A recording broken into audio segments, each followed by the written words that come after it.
Thank you so much everyone, तुम्ही माझ्या तब्येतीसाठी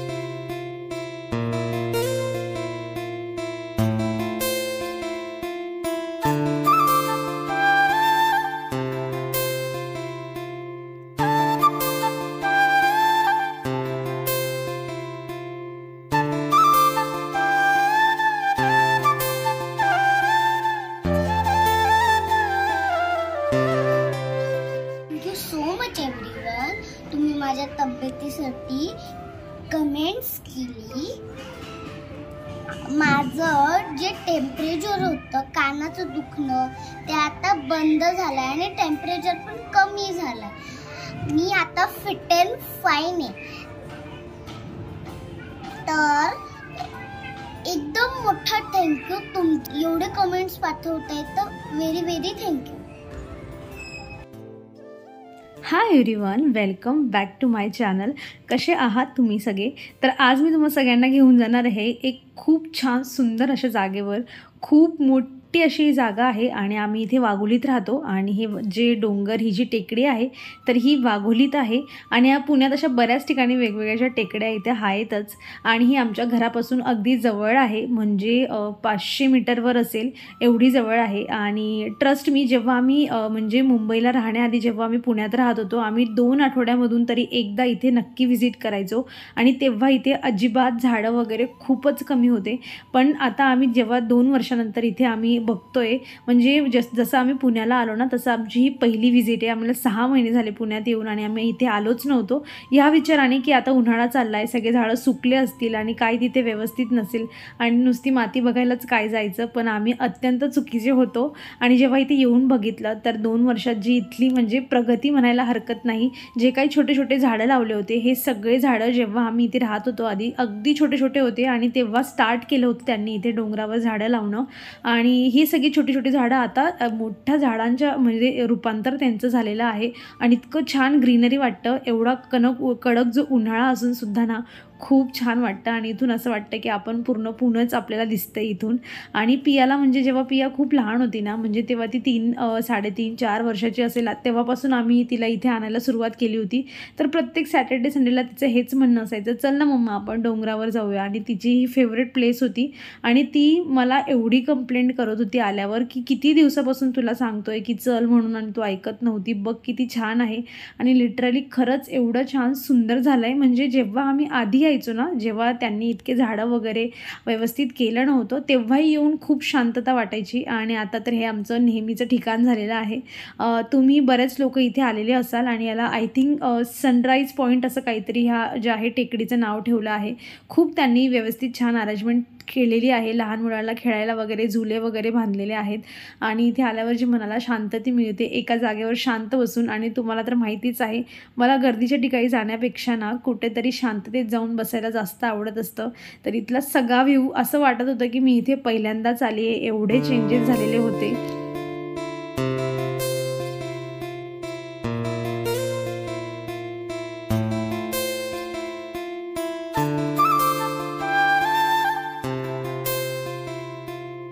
म्हणजे मी आता इथे आले आहे, मला ह्या गोष्टीच्या आनंदापेक्षा मला पुढचे माझे जे सॅटर्डे संडे सुट्टीचे दिवस आहेत तेव्हा इथे मी येईल ना, मला ह्या गोष्टीचा खूप जास्त आनंद आहे की कुठे जायचा हा जो प्रश्न पडलेला असतो ना, तर तो एक इथे याच्याने सुटलेला आहे की केव्हा तरी आपल्याला इथे येता येईल, 1 आठवड्यातून 2 आठवड्यातून आणि खूप छान वाटतं असं मला। आणि ट्रॅकिंग करायलाही मला खूप जास्त आवडतं आणि जेव्हा आम्ही सायंकाळी परतत होतो ना तेव्हा मला सनसेट बघायला मिळाला आणि असे बरेच वेगवेगळे इथे पॉईंट्स आहेत। फक्त चालणं तेवढं आपल्याला चालावं लागतं। तुमच्यामधून कोणी इथे गेलं असेल तर नक्की मला कमेंटमधून सांगा। आणि जेव्हा आम्ही रिटर्न जात होतो तेव्हा लकीली आम्हाला सनसेट बघायला मिळाला, म्हणजे सनसेट एवढा फास्ट होत असतो, एवढा लवकर सूर्य डोंगरांच्या आड लपून जात असतो आणि मी पहिल्यांदाच अनुभवते हे सगळं की मी कॅमेरा काढते आणि व्यवस्थित कॅप्चर करते, पुढे मागे जाते, तोवर तर तो डोंगरांच्या आत लपलेला होता।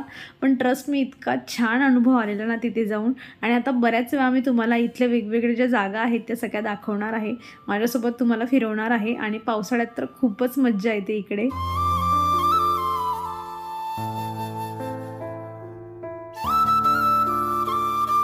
The next morning.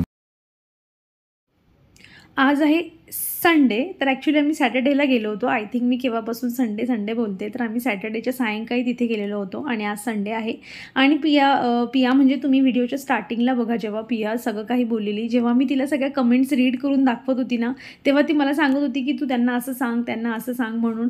आणि मी तिला म्हणले की तूच सांग ना सगळ्यांना. मग ती म्हणली की माझा तो व्हिडिओ बनव. आणि तो व्हिडिओ मी जेव्हा बनवला तो मी ह्याच व्हिडिओच्या स्टार्टिंगला टाकलेला आणि तीही बघते. सो मग तिचं असं तिला म्हणून हे नाही की मी टाकणार तुझा व्हिडिओ, मला टाकावाच लागतो. आणि ती छान बोलली. आणि खरंच तुमचे सगळ्यांच्या मनापासून खूप खूप आभार. तुम्ही खूप छान, म्हणजे असं आपलं माणसांसारखं वाटत असतं जेव्हा कोणी एवढ्या काळजीपोटी काहीतरी आपल्याला रिकमेंड करत असतं, विचारपूस करत असतं. खूप छान वाटतं. आणि जरा मी आता इथे स्वयंपाकाकडे जे आहे आलेले आहे आणि आज नॉर्मल जी भाजी असणार आहे, भाजी चपाती बनणार आहे. दोडकीची भाजी आहे. दोडकी मी कापून जे आहे कुकरमध्ये एक शिट्टी घेऊन घेतली होती आणि मी मिक्सीच्या भांड्यामध्ये जे होते शेंगदाणे, लसूण, अद्रक आणि सुके मसाले जे काही असतात आपले, तिखट, हळद, ते सगळं घातलेलं आणि छान बारीक त्यांची पावडर बनवून घेतली. पाणी नव्हतं घातलं, जस्ट असंच पावडर बनवून घेतलं शेंगदाणे वगैरे घालून. आणि कढईमध्ये तेल तापवत ठेवलं होतं आणि थोडे कढीपत्तेही मी बारीक करून घेतले होते. मला हे वेगळं सांगावं लागतं कारण की कढीपत्ता खाणं खूप चांगलं आहे. सो मी कढीपत्ता बारीक करून घेतला आणि थोडा कढीपत्ता वरून घालणार आहे आणि तेलामध्ये आता याला छान परतून घेणार आहे. अगदी नॉर्मल साधं असं जेवण असणार आहे. मी जास्त फॅन्सीमध्ये जात नाही. डाळ भात चपाती कधीतरी करत असते. नॉर्मल जेवण जेवढं असतं ना तेवढंच पचायला हलकं असतं आणि हेल्थही चांगली असते. अगदी थोड्याशा तेलात मी होतं ना हे सगळं जे पावडर मी बनवून घेतलेलं ते छान असं जे भाजून घेतलेलं आणि थोडं भाजून झाल्यावर त्यामध्ये थोडंसं पाणी घातलं जेणेकरून हे शेंगदाण्याचं तेल जे आहे ते सुटलं पाहिजे. छान आता मी पाणी घालूनही याला एकदा भाजून घेईन. आणि छान भाजून झाल्यानंतर जे काही मी आता दोडकी होती जी मी शिजवून घेतली होती तीही मी आता अशा पद्धतीने घालून देत आहे. दोडकी ऑलरेडी गरम होती माझी म्हणून मी डायरेक्ट घातली, नाहीतर मग मी गरम केली, म्हणजे गरम पाणी मी ठेवलं असतं जेणेकरून छान तर्री येते. सो दोडकी गरमच होती. कुकर मी आत्ताच लावला होता आणि ही भाजी जी आहे माझी तयार आहे. सिंपल साधं जेवण जे आहे माझं संडेचं इथे तयार आहे. फक्त चपात्या बनवायच्या आहेत. घरातलं बऱ्यापैकी जे काम आहे ते माझं करून झालेलं आहे. जशी पातळ भाजी पाहिजे होती मला तसं मी त्यामध्ये पाणी घातलं होतं. आणि त्यानंतर संडेचं एक काम असतं महत्त्वाचं, ते म्हणजे मुलांची नखं कट करणं. आणि ही म्हणजे रुटीन अशी झाली आहे ना की मला नाही आठवत की पियाचे नखं कधी पियाच्या पप्पांनी कट केले असतील. लहानपणापासून हे एक काम आहे जे मीच करते प्रत्येक संडेला आणि हे करणंही खूप गरजेचं आहे. कारण काय होतं ना, आपण एक दिवस जर ठरवून ठेवला ना त्यांच्या नखं कट करण्याचा, तर आपल्याला परत जे आहे किंवा कधीतरी अचानक लक्षात येतं, आठवडे 2 आठवडे निघून जातात आणि त्यांच्या नखांमध्ये खूप घाण जी असते साचलेली असते. सो तुम्हाला मी जस्ट रिमाइंडर करून देते की प्रत्येक संडेला सवय करून घ्या स्वतःच्या नखांसोबत. मुलांचेही नखं कट होऊन जातात आणि एक छान क्वालिटी टाईम जो आहे इथे माझा तिच्यासोबत स्पेंड होत असतो.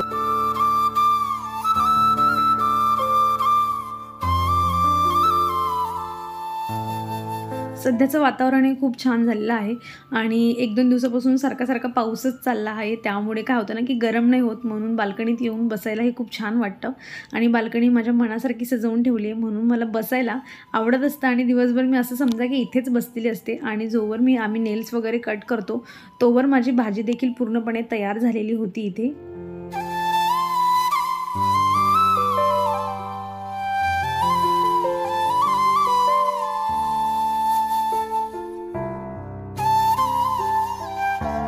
हे आपण प्रत्येकजण करत असतो, मग लहान असो की मोठं. आता तुम्ही रिलेट करणार, बघा मी काय सांगते. जेव्हा आपल्याला केस कट करायचे असतात आपल्याला एकदा तरी वाटतं की मोठ्या केसांचा लूक आपण एकदा आरशात जाऊन बघून घ्यावा. एकदा जेवढे केस कट होणार आहेत एकदा तरी त्यांना किस करावी. आणि पियाही ते तेच करते. ॲक्च्युली मी तिचे केस कट करणार आहे घरीच आणि म्हणून ती म्हणते की थांब जरा मला 2 मिनटं माझे केस बघून घेऊ देत.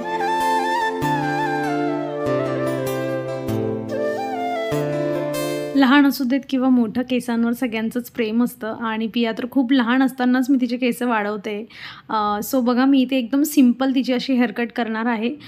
तुम्हाला जमलं तर तुम्हीसुद्धा तुमच्या मुलीची घरी अशी कट करू शकतात. तर मी जी नॉर्मली यू कट असते ना, थोडी डीप अशी यू कट जी आहे तिची करणार आहे. सो मी कानाच्या पुढचे जे केस आधी मी काय केले की मधून भांग पाडला आहे, 2 पार्टिशन केले आणि त्यानंतर अशा पुढच्या जे हेअर्स असतात, जे कानाच्या पुढचे हेअर्स आहेत तर त्यांना अशा पद्धतीने पद्धतीने सरळ स्ट्रेट घ्यायचं आहे। याच्याने काय होईल की पुढच्या केसांची खूप छान फ्लिक्स अशा येत असतात, एक लेअर कटसारखा लुक जो असतो तो पुढच्या केसांचा येत असतो। अदरवाईज म्हणजे straight cut, normal you cut जरी तुम्हाला करायची असेल तर तरी तुम्ही घरी करू शकतात, काही नाही, फक्त थोडीशी हिंमतची गरज असते। एकदाचं जमलं माणसाला की बरोबर जमायला लागतं। आणि पिया खूप लहान असतानाच मी तिचे केस कट करते, आत्तापर्यंत फक्त 2च वेळा मी तिला पार्लरमध्ये नेलं आहे केस कट करायला। आणि हे पहा, असं स्ट्रेट सरळ पकडल्यावर जेव्हा आपण खाली सोडतो तसं त्यांची लेअर बनत असते। जसं मी तुम्हाला माझ्या केसांवर दाखवलं होतं लेअर कट कशी करायची, मी सगळे केस पुढे घेऊन त्यांना कट केलं होतं, सेम मी इथे जे आहे पार्टिशनने केस पुढे घेते, कारण की तिचे केस खूप म्हणजे एवढे मोठं नाही आहे की मागचे केस पुढेपर्यंत येतील आणि मला तिच्या केसांची एवढी लेअर कट नको, एवढी डीप म्हणजे यू कट नको आहे, म्हणून मी अशा पद्धतीने जे आहे फक्त पुढच्यांना एक लेअर लुक देणार आहे आणि त्यानंतर एक नॉर्मल जे आहे यू कट जे आहे इथे मी करून घेणार आहे। सो मी परत एक वेळा घेतलं, राहिलेले जे केस होते ते परत व्यवस्थित एकदा जे असतील ते कट होऊन जातील।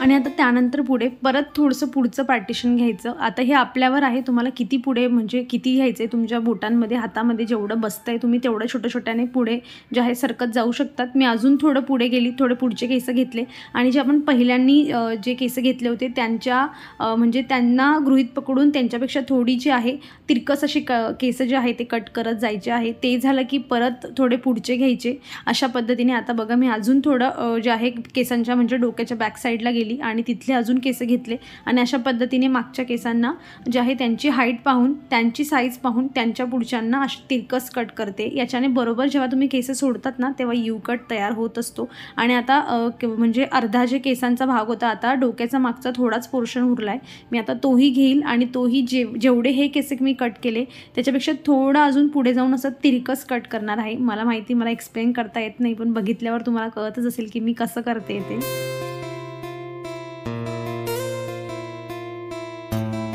जेवढी पिया इथे तुम्हाला शांत बसलेली दिसते ती अजिबात नाही, तिच्या डोक्यात हेच चाललंय की मम्मा तू जास्त केस तर नाही कट करत आहे ना।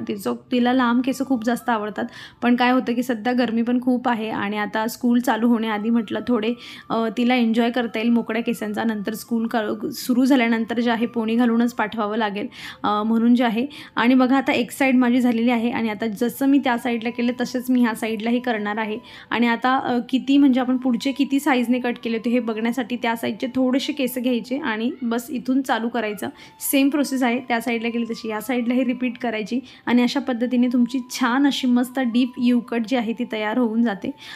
इथे तुम्ही बघू शकतात, आता मी तिला व्यवस्थित विंचरून इथे बसवलं आहे, अशा पद्धतीने जे आहे तुमची यू कट इथे बनून तयार होते। केस कट करून झाल्यावर मी ड्रायर वगैरे अजिबात यूज करत नाही, कारण ते केस मोस्ट ऑफ द टाईम म्हणजे खराब करण्याचंच काम करत असतात, एवढी हीट त्यांना गरम हवा लागते त्यामुळे, म्हणून मी ड्रायर वगैरे इथे यूज करत नाही। नाहीतर तुम्हाला परफेक्ट याचा लुक जो असता तो तुम्हाला लक्षात आला असता। आणि ती एवढी वैतागली होती लास्टला की ती केस दाखवायलाही तयार नव्हती, कसं बसं तिला उभं केलं इथे आणि एक वेळा रडूनही झालं आहे तिचं। सो अशा पद्धतीने जे आहे माझा आजचा व्हिडिओ होता, पियाची अशी हेअरकट आहे। येणाऱ्या व्हिडिओमध्ये तुम्हाला मी डिटेलमध्ये दाखवेल। सो एन्जॉय केला असेल व्हिडिओ तर नक्की लाईक करा, शेअर करा, चॅनलवर नवीन असेल तर चॅनलला सबस्क्राईब करा। आपण भेटूया पुढच्या अशाच इंटरेस्टिंग व्हिडिओमध्ये, तोवर तुम्ही स्वतःची काळजी घ्या। So take care friends and bye.